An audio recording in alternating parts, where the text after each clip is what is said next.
to you, good day. I'm very excited to be here. I am excited as well. Happy birthday. Thank you. Happy birthday to all of you, since you're all new every moment. Thank you. You know, when we were doing the exercise, and I've had this issue, this issue, to where when I'm trying to when you're what? When I'm visualizing Yes. being the new person that I want to be. Yes. I go, oh, this is what I want to be. No, I jump from one thing to another, Yes. to another, to another, Yes. and Yes. I can't seem to find the One word. Practice. Oh, okay. You'll get used to it. Okay. I don't have any expectation that any of you have to use this right out of the gate perfectly the first time. It is what it is, and it is perfect for what it is. But you don't have to measure yourself against some idealized version of the experience. It's up to your imagination to alter it as it sees fit in whatever way works best for you. I see. So if right now you're jumping around, then it's telling you something, perhaps both positive and negative, that you can look at. It's allowing you to use the exercise to discover something about yourself that you may wish to change. That's up to you to decide. But don't berate yourself because you think you did it wrong. I don't give you exercises that you can do wrong. I see. Also, I've been doing some research on the internet, and I hear about. You mean you searched and then you researched it? Yes. Oh, all right. Why didn't you find it the first time you searched? You know I'm playing with you. Yes, I do. All right. I've discovered there's Arcturians, there's Pleiadians, Yes. and Syrians, and Yes. and hybrids. Hybrids. Are they all working together? In general ways, in different ways. Of course, again, there are different groups with different focuses. And thus then, the ones that have similar focus will be the ones working together. There are other beings, other civilizations that are not working in the same ways, but that's all right. They're off doing other things. But Earth has the attention of many because of the transformation going on. It's a very exciting place. Is it just Earth right now? No, but it is one of the most powerful in terms of its transformation from dark to light. Because there are not that many places we've ever discovered that experience this degree of limitation. That's why we call you the masters of limitation. Yes. But you see, we recognize that Earth is not a kindergarten, it's a master class. It takes a very strong spirit to know that it can transform this degree of limitation into freedom, this degree of darkness into light. That's why we say masters of limitation, not masters of limitation, masters of limitation. You're all very strong. It's a graduating class. It's very exciting.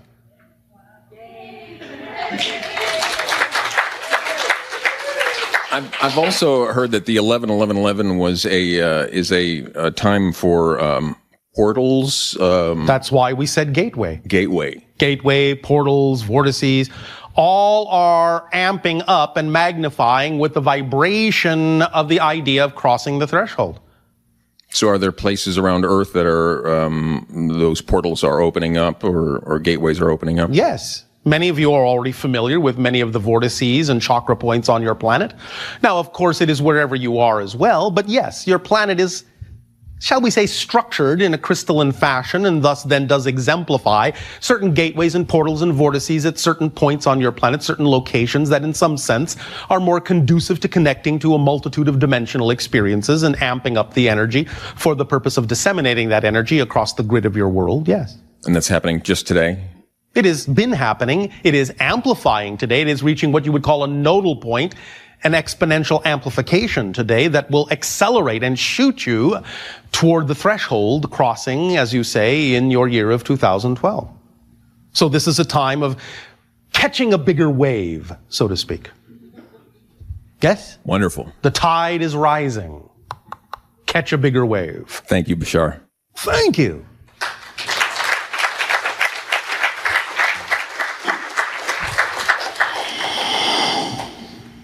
Hello. And to you, good day. This is my first time. It is our first time, too, talking with you. First time hearing about you and first time seeing you. All right, but you're not really seeing me, but I understand. And I have a question regarding you, actually. I'm pretty curious. Yes. Speak up so that all may hear you. First of all, I wonder, how old are you? At this particular moment, I am 197. But sometimes in this conversation, I will be different ages, depending upon what portion of my consciousness needs to communicate with you.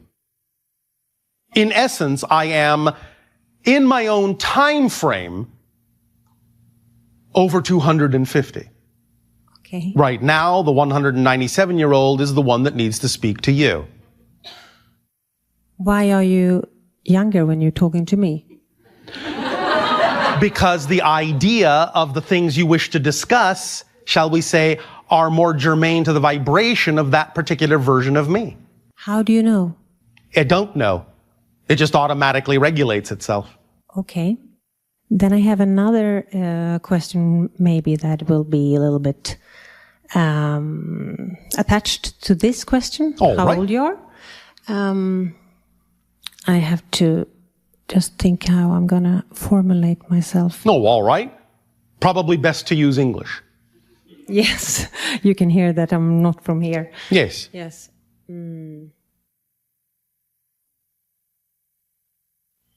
Your body, how would you describe your body? Like visually? I am of average 5 feet of your height, whitish gray skin coloration, relatively thin. My eyes are larger than yours. I have no hair. My ears are somewhat smaller. My nose and mouth are somewhat smaller. You would recognize me as somewhat humanoid, but you would call me a hybrid.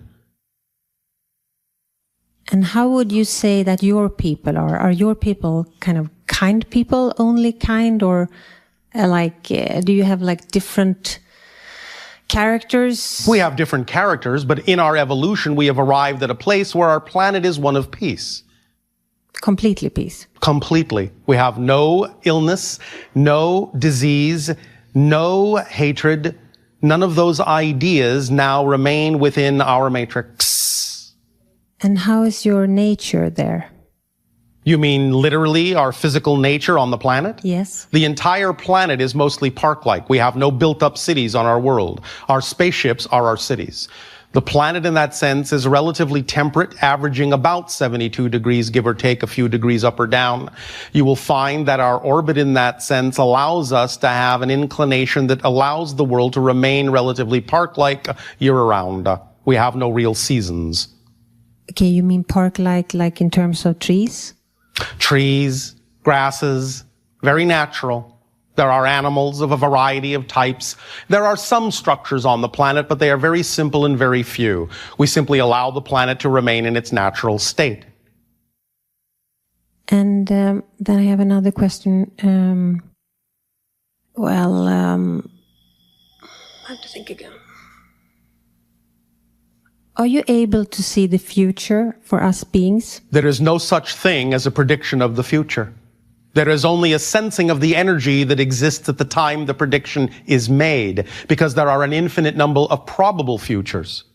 Thus then, if there is a great degree of energy behind something and it's unlikely to change course, we can see patterns as we have before, that would lead to what you would call a prediction that is unlikely to change. But very often, letting you know what the prediction is changes the energy and renders the prediction obsolete.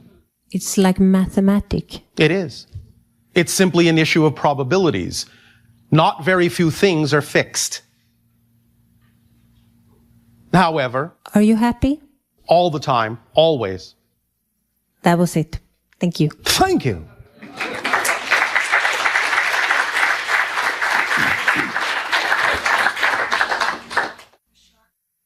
When you were talking about visualizing through the mirror, through the glass, yes, seeing ourselves as another version of ourselves, and, yes, one that we prefer, you talked about an exchange of helpful energy one to the other. Yes. And I got confused there because I thought, well, if I'm looking at the version of myself that I prefer, Yes. I don't see why would I need help from the version that I am now? I mean, how could I be helpful? How could I be helpful to another version of myself? Because you are allowing them to also create the version they prefer by using you in the same way you use them. Just as you are looking through the glass and using them to continue to alter their reality to appear more and more like the reality you prefer, they're doing the same thing to you at the same time, using your energy to help them create the reality image on your side of the glass that they prefer to see. That's why the exchange takes place. You mean they're looking at the version of me that they would prefer to see? Yes. Oh, okay. Now I understand. Does that help you? Yes, thank you. Thank you. Hello, Bashar. Anna, you good day. Speak up, speak up. Okay. I already get almost answered already. Oh, well, all right. Then sit down. Which I put in the basket. But I wanted to ask you about like a science fiction like story. It's a Science fiction. rumor about 311 earthquake in Japan. Yes. I heard that is the earthquake was man-made, and it was No. Only in the context that it is a reflection of humanity's consciousness. It was not technologically engineered, if that is what you mean. so nobody related to it wasn't a terror or anything. I just told you. Mm-hmm. It was not technologically engineered. All right. Does that help you? Yes. Thank you. Thank you very much. And one more question, sorry. Yes.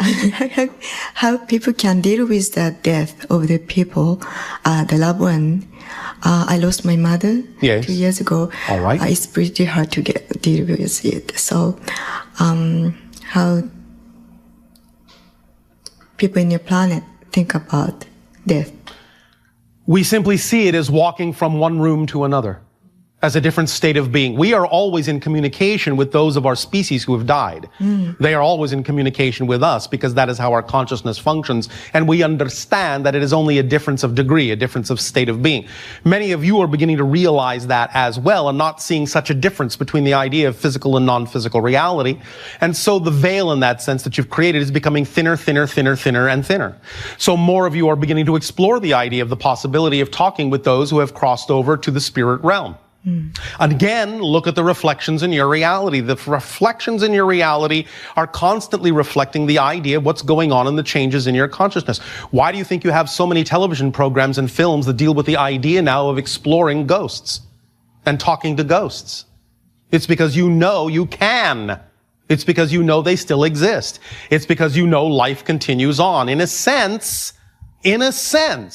there is no afterlife.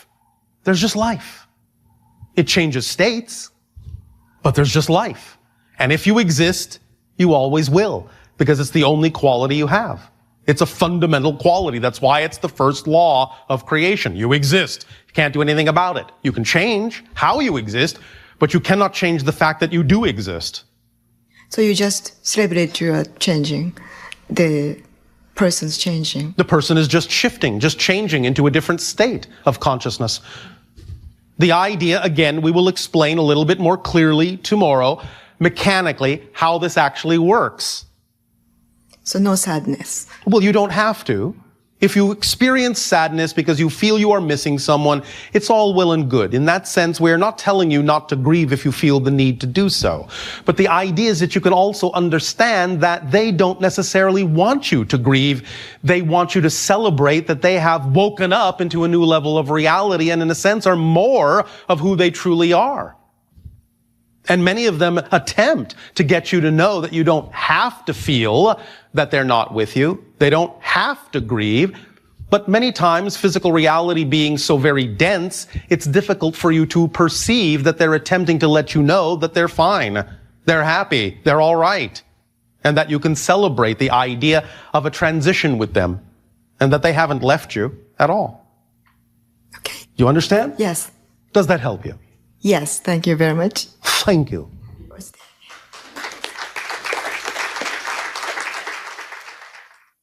Hi, Bashar. And to you, good day. You talked about... Speak up, speak up. Yes, sir.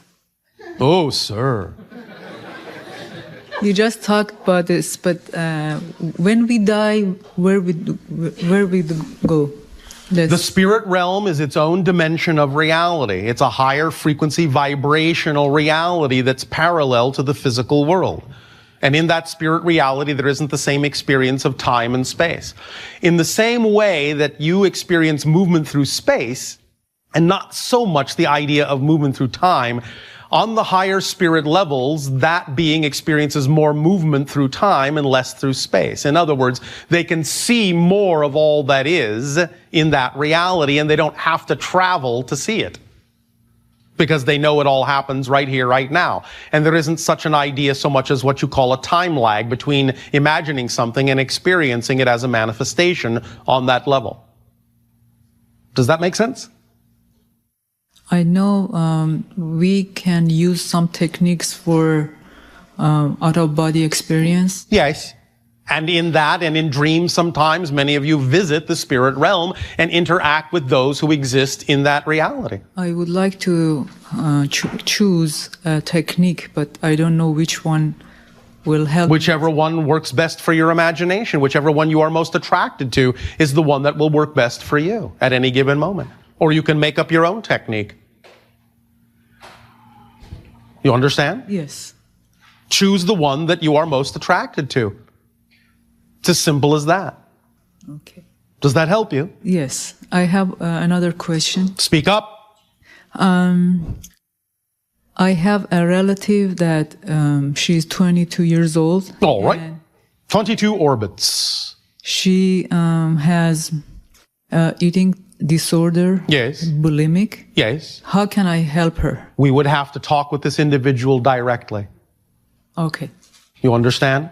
Yes. There are obviously many issues, many belief systems, many reflections of the self that this individual has that are issues of lack of self-worth that need to be examined and explored, and we do not wish to give the impression that a simplistic brief answer will necessarily do the job without really exploring with this individual on a personal basis what their specific issues are. Okay. All right? Thank you. Thank you.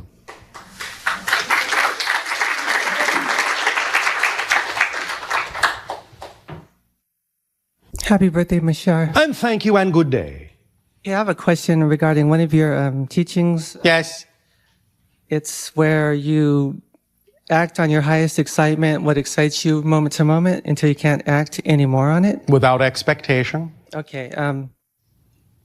I do that sometimes when it comes, I'll get paid on payday. Yes. And it's really exciting to spend that money like right then. Oh, all right, if you insist. As long as you're sure it's excitement and not anxiety. It's excitement because like I got paid one day and I saw that there's going to be a Bashar conference, which is this one here. Yes. And so I was like very excited to do that. All and right. So, I bought the ticket, whatever. And so you created some means by which you could allow yourself to take action. And beyond that, there's like concerts and clothes that I need Yes. or want and stuff. And if you say so. Yes, I do. And oh, yes, I do. And these Are you things, dealing with abundance issues? possibly because these things are far more like exciting than paying my bills.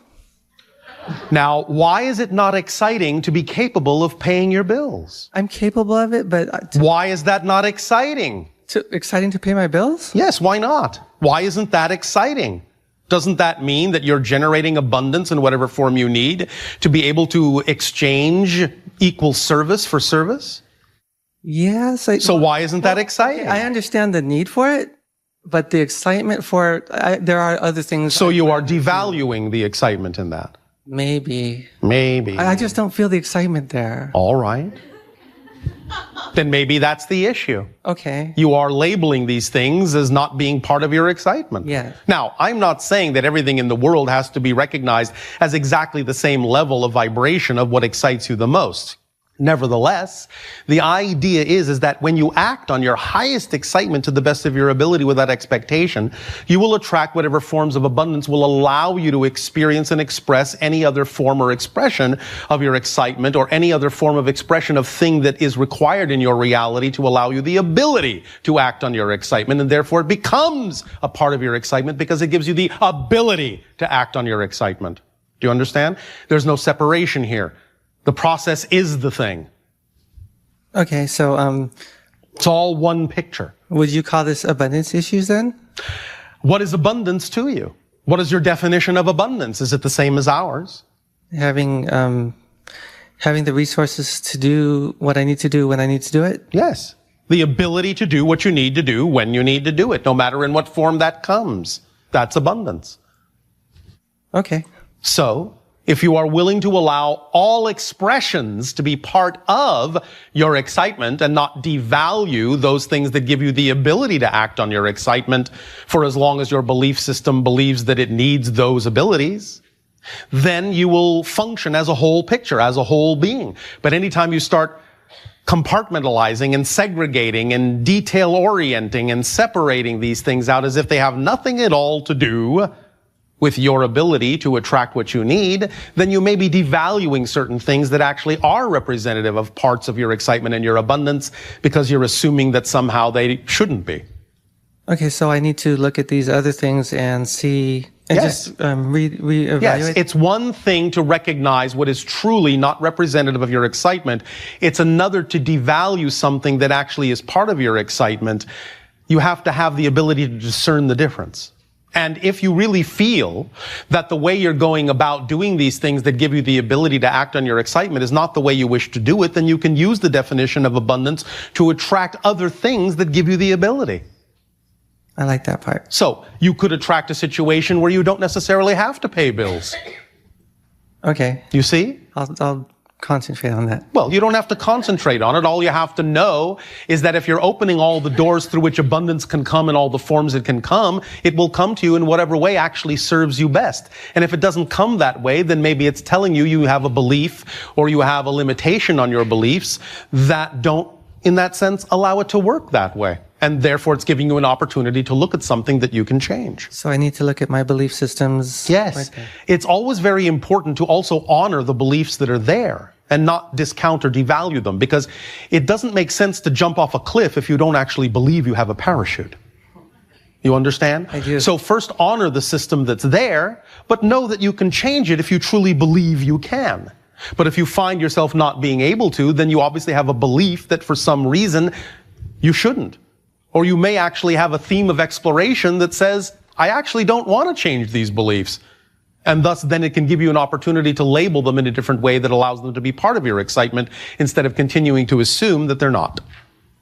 You have to look at this from a variety of different perspectives to truly understand with honesty and clarity what you're really all about in terms of the beliefs that make up your personality. Okay, you said a theme of exploration? Yes. How do I discover what those are? The challenges that come up in your life are representative of the theme you chose to explore in this life. Okay. So if you're having challenges in the areas of abundance or the things that provide you the ability to do what you say excites you, then that may be one of the themes you chose to explore, is how to define these things in such a manner that they work for you. All right. Yes? Thank you. Yes. And use your imagination to expand your ability to imagine how things can be done. When I suggested that you could attract to yourself a circumstance and a situation that may make it unnecessary to pay bills, is that not something you ever even imagined before, or have you? I hadn't thought about that. Why not? You see, to us, it would be an obvious direction to go in. Why wasn't it obvious to you? If you say that it truly, truly, truly isn't part of your excitement to pay bills in that way, then why wouldn't you have gone, I wonder if there's a way I can attract a situation where I don't have to pay bills? Wouldn't that have been the first thought that would have come into the mind of someone who stays in the vibration of their highest joy? I think that, Yes? probably, What do you think? I think Yes. that probably just never occurred to me. Because you're not in the vibration where such thoughts are allowed. Okay. You see? You cannot perceive what you're not the vibration of. If you're not already of the vibratory state that would allow for such a thing, then that thought, the very inspiration itself, will be completely invisible to you. You will never think of it. Okay. So you have to be in the vibratory state that you prefer to be in, instead of assuming that you're not in the ideal state. You have to be in the ideal state in order to perceive the things that go hand in hand with the ideal state, including opportunities, circumstances, synchronicities, and inspirations. Otherwise, you'll just never see those doors. But when you're in the ideal state all the time and never discounting where you are as less than any other state you could be in, you will then be of the vibration to be able to have those inspirations. You'll think of those things automatically. They'll be obvious to you. You see? Yeah. Does that help you? It does help me. I have another question. Yes. Why did it sound like you made a question out of saying you had another question? I don't know. Oh, all right. The other question, one of the things that excite me is being in the presence of and being able to discuss with entities such as yourself. Yes. The different ideas that they present. All right. So you're excited right now, yes? Yeah, I'm very excited. Oh, all right. It's awesome. Oh, all right. Is full of It's or full of has awe. some awe. And it's not awful. Not awful, just some awe. Right. All right. Awesome. All right. Okay, and there's been like, I think about 3 or 4 entities Yes. that I've been discussing with, talking to.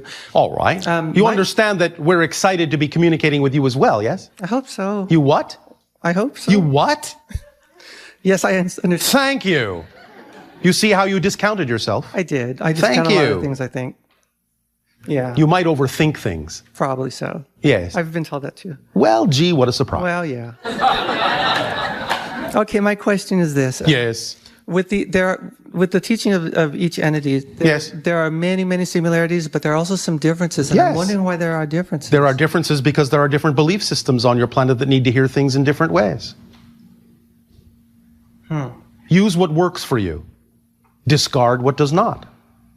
Simple, yes? Yeah, I find myself trying to integrate every single one. No. That's like going into a restaurant and ordering every single thing on the menu and then being surprised that you are absolutely bloated. Yeah, I've been there too. Yes. Well, you see, Okay. just order what works for you. Right. That's what works. I like that. If in the next moment your appetite changes, order something different the next time. But you don't have to eat it all at once. And all of it is not for you. Okay. You understand? I do. Does that help? That helps me quite a bit. Thank you. Thank you very much, Bashar.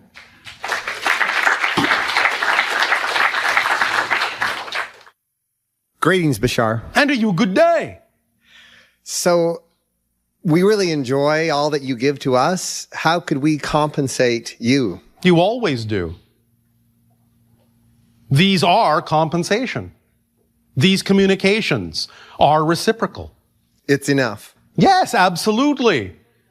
We are constantly overjoyed to interact with other facets of creation, to see reflected in you different ways that creation has of perceiving itself. This expands our understanding of creation. It increases our family by making these connections with you, and that gives us joy.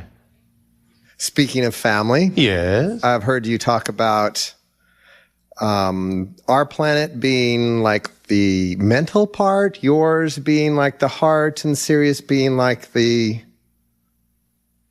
what would be the other part? Mental? The spirit? Spirit, yeah. In a sense, it's a euphemism for the kinds of energy in general that are being expressed in that particular triad relationship. But please understand that that's an oversimplification, just for the purposes of illustrating a point. So could you... This doesn't mean you don't have heart and spirit. Yeah. My thought is, though, eventually will we come together more as a family? Is that, Yes. That's we're heading that direction, It's yes? called contact. Yes? Yes. Yes. So as you grow into more of yourselves, as you become the vibration that exists in contact, you meet us halfway. And we'll integrate our hearts. Yes.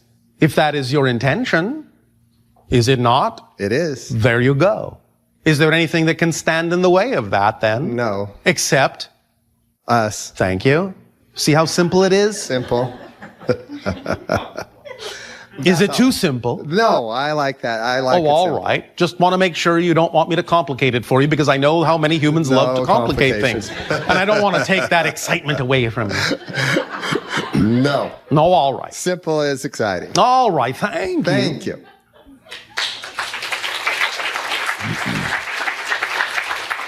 Now then, if you wish, you may prepare yourselves for the second version of the idea of the permission slip. I'm wondering, aside from parallel lives, is it possible to have simultaneous physical realities in the same time frame or time-space point? This is what is called counterparts that we were discussing a few moments ago, yes. Okay, and how many of those can you have? Is there a limit? It depends upon how you are arranging yourself and what themes you are exploring. Okay. I was under the understanding that you can't actually... I mean, let me put it to you this way. Mm-hmm. You can do the math, all right? Okay. Of the approximately 7 billion people on your planet as physical individuals, mm-hmm. there are only about 350,000 to 400,000 oversouls. Okay. So do the math. Right. Right. That's an average. It fluctuates a bit, but that's an average. Okay. And I was under the understanding that if you had a counterpart, that you wouldn't actually ever meet them. It depends. Sometimes you might not. It depends upon the themes you're exploring and how it would serve you to meet or not meet them. And sometimes you may run into a counterpart and fall in love with them, and sometimes you may hate their guts. Okay. Now, I'm being a little euphemistic because I certainly don't promote that idea. Uh-huh. But nevertheless, knowing how you humans operate, you may simply find that you don't prefer some of your own counterparts. And that vibration may simply be for the purpose of keeping you apart. Mm-hmm. You understand? Yes. Okay. Do I have any counterparts? Yes. How many? 5? And they're all still living at this time? That's why I gave you that answer. If they were not still living, they wouldn't be counterparts. I feel like I experienced one of them passing in the last year. Sometimes that happens. As you say, ships in the night. Okay. So that is in fact what that... Yes. Okay. Sometimes you will sense it, sometimes you will not. Okay. Does that help you? That does help me. Thank you. Why, thank you. I have one more question. Oh, all right. For most of my life, I have had vivid dreams, many of them with different types of UFOs. Oh, and all right. I find that the transitioning back Yes. is very difficult to physically awake. Oh, all right. And I'm... That's because your physical reality is so much more dense. Yeah. And Okay. therefore, you are attempting to insert yourself and lower your vibration again to match that physical dense reality. So it can feel a little thick, yes. Okay. Can be like trying to push through molasses, yes. Mm-hmm. Is there a way that I could continue to have these adventures and vivid memories of my dreams? Of course. While still waking up feeling not so exhausted? It requires that you allow yourself a higher degree of lucidity in the dream. Mm-hmm. Because once you allow a higher degree of lucidity in the dream, you can recognize that you can allow a higher degree of lucidity in physical life. And that can allow you to, shall we say, control the vibration of the physical reality in a way to make it more compatible with your reinsertion. Does that help you? Yes. Let us explain very clearly that this is actually what our civilization has done. As we have said, when the soul decides to have an incarnation, and I'm speaking euphemistically here, symbolically in a sense, but there's some reality to it, vibrationally speaking, energetically speaking, the idea of the soul is that it splits itself into the higher mind and the physical mind. And those two together in balance, in harmony, form the whole person that will have the experience of that incarnation. The higher mind remaining non-physical to guide the physical mind in that sense, like someone standing on the mountaintop so that it can give a broad view perspective to the physical mind down in the valley so it won't fall into so many holes because it can't really see where it's going. In between the two is what we call the template level reality, the actual place where the soul and the higher mind create the blueprint, lay out the blueprint for the themes you will explore, literally construct, in a sense, the physical reality blueprint of what will manifest in your physical life. Mm-hmm. When you go into a dream state, you're going, in a sense, to the template level reality. And if you are lucid in it and understand that you're awake in the dream, then you can actually use the template level blueprint to rearrange and reorganize the physical reality that you reinsert yourself back into. So the more lucidly you are in that state, the more lucid, in a sense, you can make your physical reality, or at least more in alignment with the lucidity you're having in the dream state. And again, this is what our civilization has done, because once we allowed ourselves to understand how to become truly lucid in the dream state, we never went back. We simply, from there, altered the physical reality blueprint to become more aligned with that state of dream lucidity, and therefore we are always asleep and always awake, and that's why we never sleep. We live in the dream, and that is our reality. It's totally lucid. Does that make sense to you? That's fantastic. So the more you can gain lucidity in your dream by whatever variety of permission slips and techniques may be available to you on your planet, of which there are many, the more you'll be able to create physical reality, since physical reality is also just a dream, to become more lucid and match the vibration of the dream lucidity and create less and less and less difference between the two until they, in a sense, become one reality.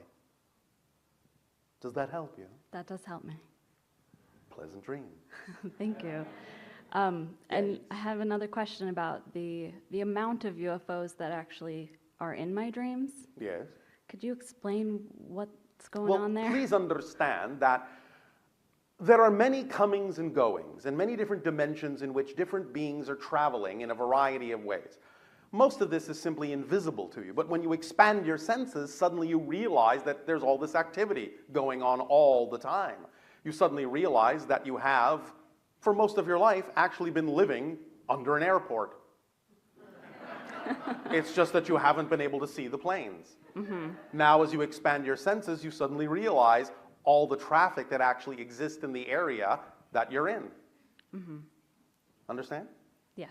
So it's not necessarily that there has been more activity, there's just more awareness on your part of the activity that's always been there. Okay. Does that help? It does. Usually in the dreams, my initial reaction is excitement. Yes. And then when it comes... Followed by what? With fear. It About comes what? to me more directly after the initial viewing of it and the excitement. It comes to me directly, and then I completely freak out. Because? What are you afraid of? I'm not sure. Yes, you are. Can't lie to us. No fibbing allowed. Of course you are. It's very easy to find out what you are afraid of by giving in to the fear, by asking the question, by magnifying and amplifying it. If I gave in to this vibration, if I truly recognized this reality, if I allowed myself to truly become who I prefer to be, what am I afraid is the worst, most terrifying, most horrifying, fearful thing I am afraid might happen. And when you're willing to hear the answer, you'll know why you're afraid.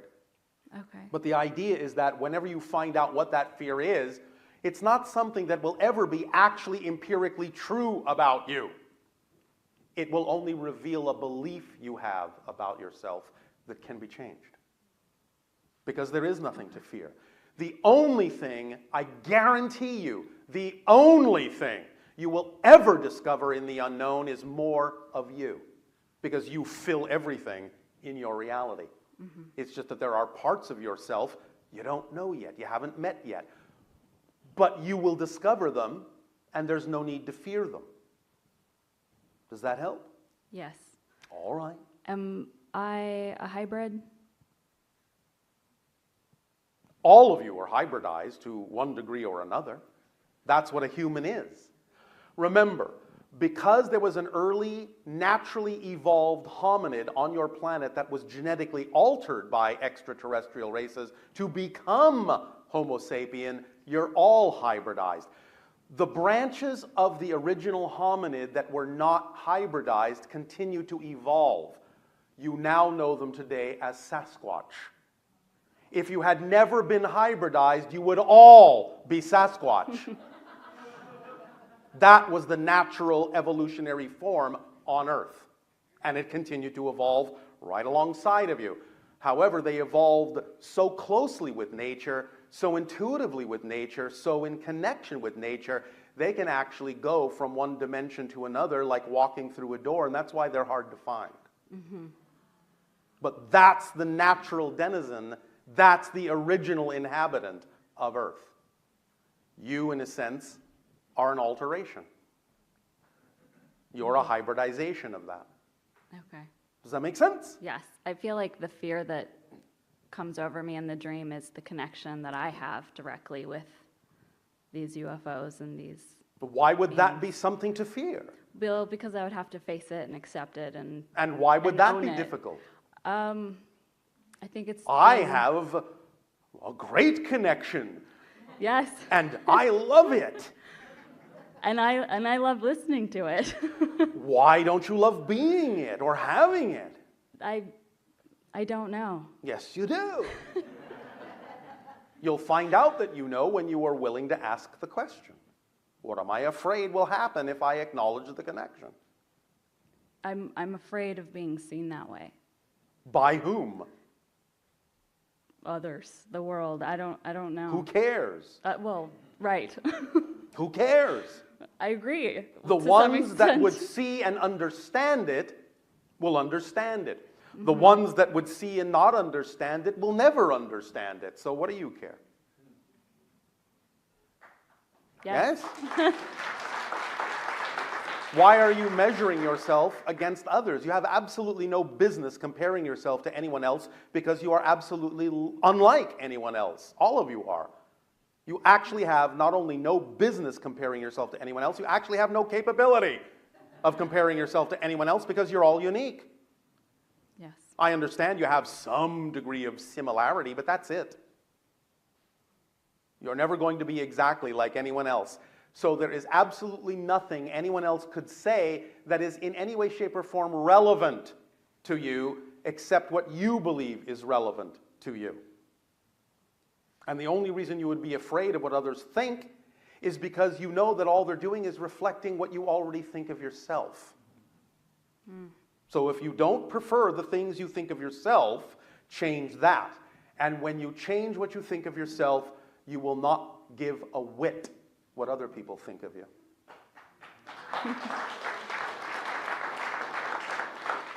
You can always use guidance to make sure that other people are reflecting things to you that you could use as information to keep yourself on track. I'm not saying you have to ignore everyone and not listen to them, because they may be saying things that are wisdom for you. But it's up to you to decide what's true for you and what's not. Mm-hmm. Totally. Make sense?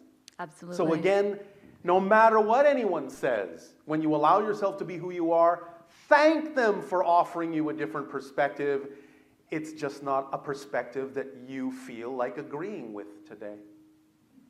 But they are totally entitled to their perspective because you would never disallow or invalidate what they perceive to be true. Because if you invalidate them, why should they validate you? Mm-hmm. Yes. But again, the irony and the paradox is you don't need them to validate you. And by not needing them to validate you, you are capable of validating yourself and everyone else, no matter how different their perspective of you might be from your own. Do you see the paradox here? Yes. Do you see how to use the power of the paradox in this? I do.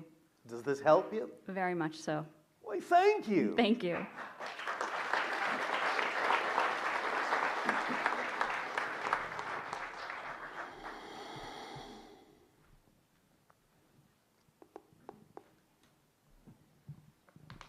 Is there another person whose name?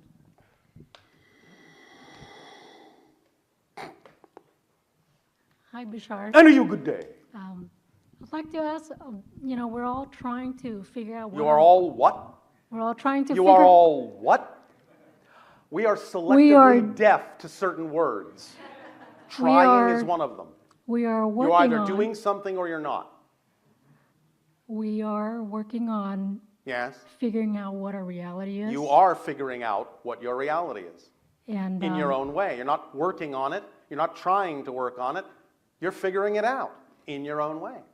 And that's where I could use some help. All right. What help would you like?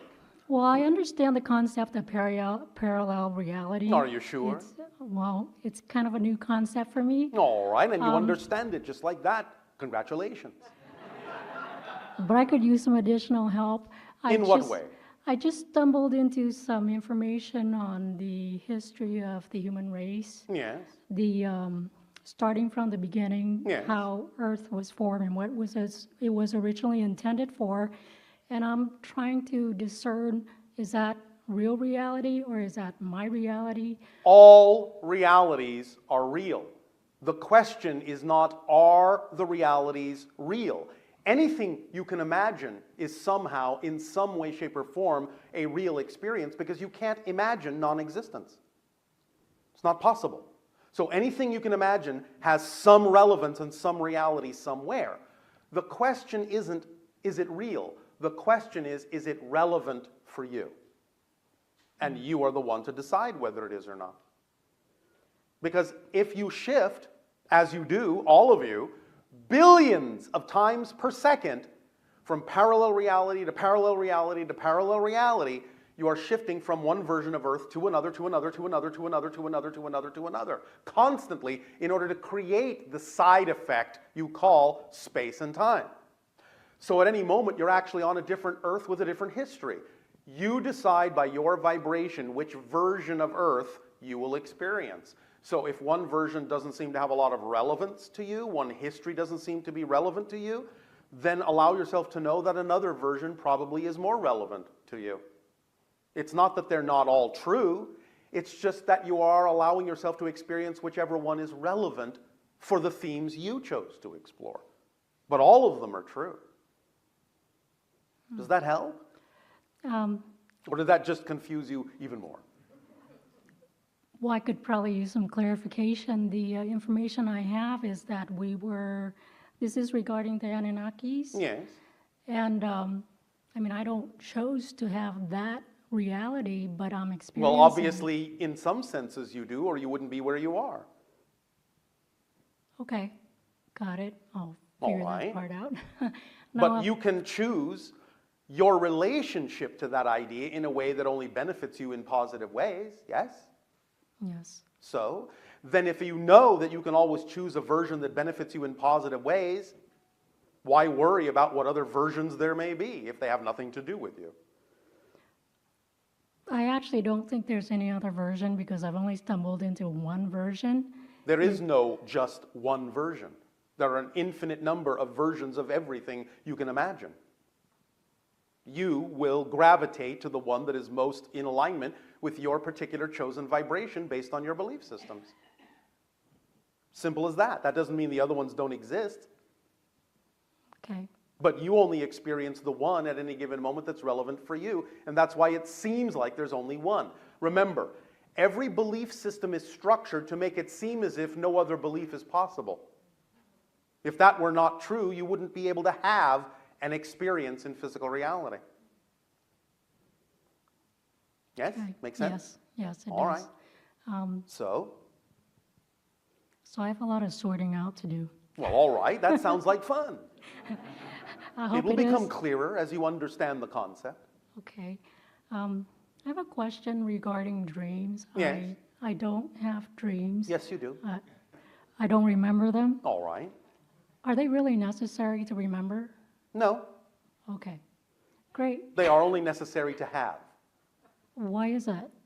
Because when you go into dream, because of your definitions of physical reality, making it seem as if you're disconnected from the spirit self, you go into the dream state to shut down the physical mind so you can reconnect consciously to the idea of your greater self and recharge yourself. And without that, without dreaming, you would actually go into psychotic shock because you're relying totally on the physical mind, which cannot exist on its own. It has to connect, it has to connect, it has to connect to the higher mind somehow in consciousness. And therefore, when you're not connecting consciously in your daily life, you will connect unconsciously in your dream state in order to maintain the balance of your total being. Because without the idea of making that connection, you are not functioning as a whole being. The physical mind by itself is literally a half-wit. Is it necessarily to consciously remember your dreams? I mean, if we've already hooked on unconscious. No, as I just said, as long as you have an unconscious connection, that will suffice. Sometimes it might be necessary to remember certain things if it serves the theme you're exploring, but you don't necessarily have to remember them all. Okay. Does that help you? Yeah, yes, it does. All right, well, pleasant dreams to you, if I'm you sure remember will. them. Yes. And then I also wanted to find out, there's a lot of people that are trying to connect with their past lives. All lives exist simultaneously. The lives that are called past lives. I know what you meant. How can you give us some tools on how to connect with these lives? You're already connected. You're already receiving information and downloads from all the experiences of the ones that are relevant to the life you've chosen here. So it's not about how do I connect, it's how do you have more awareness that you're already connected. That's a big difference. When you understand you're already connected, that fact alone, if it actually is perceived by you as a fact, will or perhaps can make all the difference in your experience of those connections. Because if you know you're already connected and you take that for granted, then you don't have to try to connect. Trying to connect implies that you believe you're not connected. Knowing you're already connected gives you a head start, and thus then makes it easier for you to perceive the connections that are already there instead of believing you have to do something that you don't know how to do already. Big difference. I guess my question would be then, how do I recognize that I'm already connected? I just told you. I'm Do sorry. you understand that everything exists all at once? Yes. Do you? If you really understand the concept that everything is actually here and now, then the real question is, how can you not know that you're connected? If you don't know that you're connected, then you don't really understand that everything is one and here and now. Because with a true understanding of that, it automatically is understood that everything is connected. Why? Because everything is the same one thing from a different point of view. So if everything is the same one thing, how can it actually be disconnected? There is only one thing in existence. Only one. There's only one moment in existence. Only one. What you perceive as different moments are the same moment from a different point of view. So it's not even that you have separate things that are connected. There is only one thing. Therefore, connection is built in. Because every apparently different thing is just an appearance of difference. It doesn't actually different. It's just the appearance of difference. It's just the experience of difference.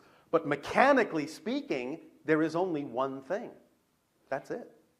Is there a way for me to, I guess, some tools where I could... I just gave you a very powerful one. I'm sorry, I'm missing it. Yes, you are. There is no such thing as being actually separate. There is the illusion of separateness, the experience of separateness, but there is no such thing mechanically as actually being separate. There is only one thing in existence, and that's it. And you are that thing. And you are that thing. And you are that thing. You are all the same thing from a different point of view. It's just reflections, different looking reflections of the same thing seeing itself in all the ways that it can. So if you understand that what appears to be different people are actually the same being, how can it not be connected? There's only one being. What is there else to connect to? Nothing. Everything is within you. There is no outside. Is this making more sense? Not really, but if I can Yes. give an example. By all means. So let's say all of a sudden I'm by a swimming pool and I'm taking my first beginner swimming class. Yes. And all of a sudden I get really scared and I don't want to go in the water. Yes. I've never had any water experience, so I don't understand why I'm afraid. So would it be safe to say that that fear of water may be something that is from one of my other selves? It might be, but it doesn't have to be. The fear of water may connect symbolically to some fear you have in your definitional system in this life too. Even if it's not literally a fear of water, the water may symbolically represent something you are afraid of. Many of you already know, psychologically speaking, that water is symbolically representative of emotion. So the idea may be that you have a fear within you or a fear of some emotion within you that the water simply symbolizes. And it could be many other things. You have to take it on a case-by-case basis. Can you expand on your comment, water is symbolically representative of emotion? Well, this is simply what comes up in your natural psychological experiences, in what you call your psychological information. The idea of emotion, energy in motion. Emotion is fluid. Thus it is symbolized with the idea of water, diving deep down into your emotionalities, like sinking under the surface of the sea or a pool. It's like allowing yourself to be immersed in the idea of your consciousness. And this has feeling components to it. And thus it has emotional components to it. It's like being immersed, like a child, in the amniotic fluid and feeling the idea of the support and the unconditional love of the mother, or feeling the fear of the mother. So it could even come from that. Going into a pool could be reminiscent of being in the amniotic fluid and feeling the fear of your own mother before you were born. It could be many things. You have to find out what it is for you by exploring your belief systems about why you have fear. And then the answer will come. The idea will come. It will show you. The synchronicity in your life will show you what the connection is. All right? Okay. But you have to be willing to explore that and not be afraid to explore it. Great, thank you. You have to swim in that water. All right? Yes, thank you. Thank you.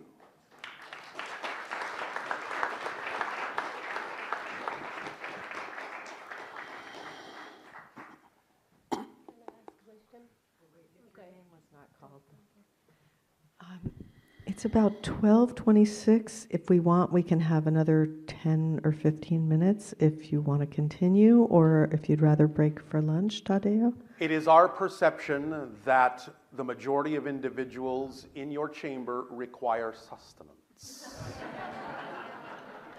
Thus then, you may take your lunch break. We will resume this transmission after your break.